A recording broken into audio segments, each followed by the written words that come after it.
Before I come to you, David, here is a story prepared by my colleague Safin Achieng Oma, and this is on Raila Odinga, who she had described will be forever immortalized in history books as a prolific leader whose style of politics traversed political generations. Despite being celebrated as a fierce pro-democracy campaigner and liberal democrat, a champion of reforms and a fountain of a political career of many leaders, Raila never achieved his goal of becoming Kenya's president, making valiant efforts 5 times in contesting for the presidency.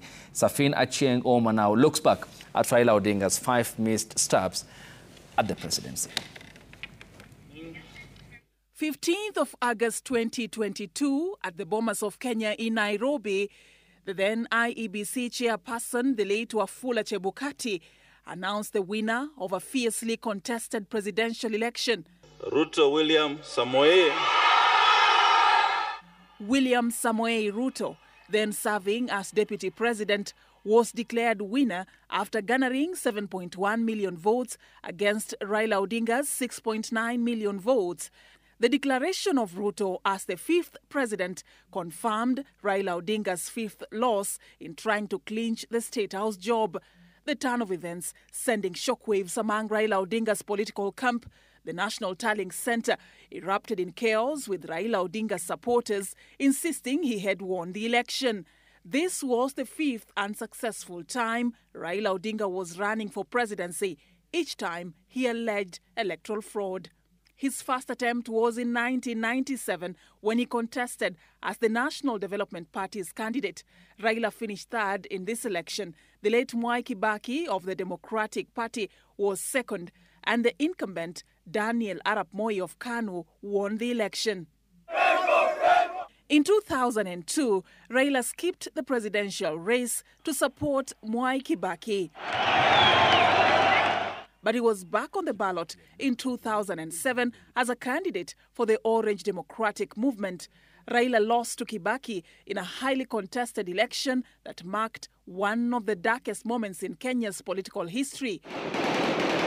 Allegations of vote rigging led to deadly demonstrations.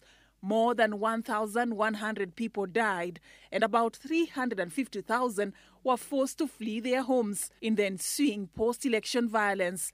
And to end the violence, former UN Secretary-General Kofi Annan brokered a power-sharing arrangement which led to the creation of a grand coalition government with Raila appointed as Prime Minister. Raila was back on the ballot for a 3rd time in 2013.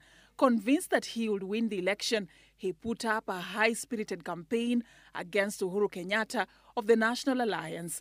Uhuru Kenyatta and his running mate William Ruto won the election with 50.51% of the total votes against Raila Odinga's 43.7%.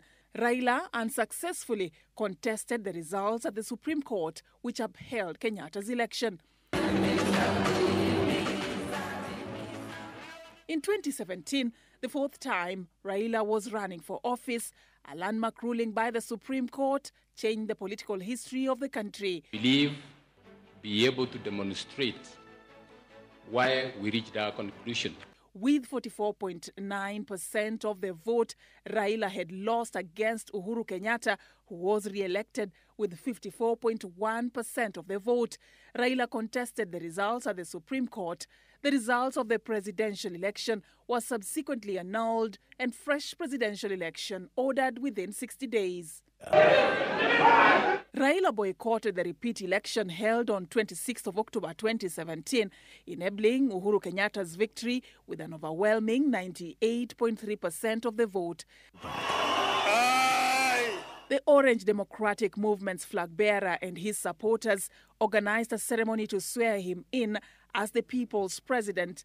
Miguna, who administered the oath, was deported, while Raila went on to enter a truce with his one-time political rival Uhuru Kenyatta. Raila would again claim victory in the 2022 presidential election, where President William Ruto was declared winner. The figures announced by Mr. Chebukati are null and void and must be quashed by a court of law. This 5th loss was to be the last in his highly decorated political career. Safin Acheng Oma,